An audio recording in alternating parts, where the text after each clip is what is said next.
Guys കാലത്ത് തന്നെ ഹോസ്പിറ്റലിലോട്ടാണ് കേട്ടോ പോകുന്നത്. അപ്പോൾ അവൾ പോണ നേരം നോക്കിയിട്ട് ഞാൻ അവളുടെ ഒപ്പം ഇറങ്ങിയാക്കണത്. ഗീതുവിൻ്റെ ഒപ്പം അവൾ ജോലിക്ക് പോകണ 8:45 നേരത്താണ്. അപ്പോൾ പാറുവിനെ കൂട്ടിയിട്ടില്ല, വീട്ടിൽ അമ്മയുണ്ട്, അവളെ ഏൽപ്പിച്ചിട്ടാണ് വന്നാക്കുന്നത്. അപ്പോൾ വീട്ടിൽ വന്നിട്ടുണ്ടെങ്കിൽ അവൾ അമ്മയുടെയും അവളുടെയൊക്കെ ഒപ്പം കളിച്ചിരുന്നോളും. അപ്പോൾ ഞാൻ അങ്ങനെ പോകുന്നു, ചീട്ടൊക്കെ എടുത്തിട്ട് പല്ലിൻ്റെ ഡോക്ടറിനെ കാണിക്കണം. പിന്നെ എനിക്ക് ഭയങ്കര കഴിക്കണ വേദനയുണ്ട്, അതൊന്ന് കാണിക്കണം. കഴിഞ്ഞ ദിവസം വന്നിട്ട് കാണിച്ചിട്ട് മരുന്ന് വൈറ്റമിൻ ഡിയുടെ കുറവായിട്ട് മരുന്ന് വാങ്ങിച്ചായിരുന്നു, പക്ഷെ എന്നിട്ടും കുറവില്ല.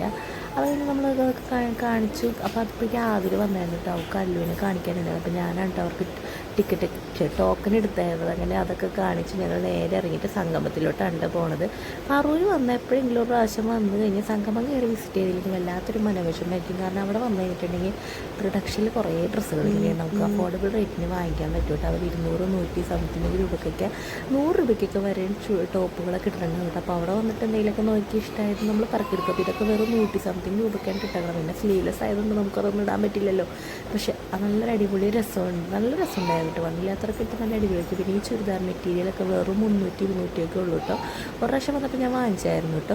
പിന്നെ കുറേ ഷോളുകൾ, പിന്നെ ചുരിദാർ സെറ്റുകളൊക്കെ ഇട്ടിട്ടുണ്ടായിരുന്നു കേട്ടോ. അത് സ്റ്റിച്ചഡ് ആയിട്ടുള്ളതാണ് കേട്ടോ, ഷോള് കാലൊക്കെ ആയിട്ട്. പിന്നെ ബെഡ്ഷീറ്റുകളൊക്കെ ഉണ്ട്, നല്ല അടിപൊളി ചുരിദാർ സെറ്റുകളൊക്കെ വെറും 300-200 രൂപയ്ക്കാണ് കേട്ടോ അവിടെ ഇട്ടാക്കുന്നത്. പിന്നെ കൊറിയൻ ടൈപ്പ് വീട്ടിലിരുന്ന നൈറ്റ് വെയേഴ്സൊക്കെ ഉണ്ടായിരുന്നു. പക്ഷേ നല്ല രസമാണ് കേട്ടോ. വാങ്ങിക്കണമെന്നൊക്കെ തോന്നും, പക്ഷേ നമുക്ക് അങ്ങനെ വാങ്ങിക്കാൻ തോന്നാറില്ല. നമ്മുടെ കാശിറക്കി വാങ്ങിക്കണോണ്ടായിരിക്കാം ഇങ്ങനത്തെ ഒന്നും വാങ്ങിക്കാറില്ല. പക്ഷെ വാങ്ങിച്ചാൽ നല്ല റിച്ച് ലുക്ക് ഉണ്ടാകും. പക്ഷെ നല്ല ക്യൂട്ടായിട്ടുള്ള കുറേ ടോപ്പുകളാണ്. പിന്നെ അവിടെ നിന്ന് നമ്മൾക്ക് ഒന്ന് ഇറങ്ങി ഒരു ഷോർട്ട് കുർത്തി 2 വാങ്ങിച്ചായിരുന്നു കേട്ടോ എനിക്ക്. അവർക്ക് പിന്നെ ഒരു പലാസി 100 രൂപയുടെ വീട്ടിലിരുന്ന് വാങ്ങിച്ചു. പിന്നെ വീട്ടിൽ വന്നപ്പോൾ ഗീതുവിൻ്റെ ചുരിദാറൊന്നും തയ്ക്കാനുണ്ടായിരുന്നു, അത് തയ്ക്കാനിരുന്നു. അപ്പോൾ ഇത്രയുള്ള ഇന്നത്തെ വീഡിയോ. ബൈ.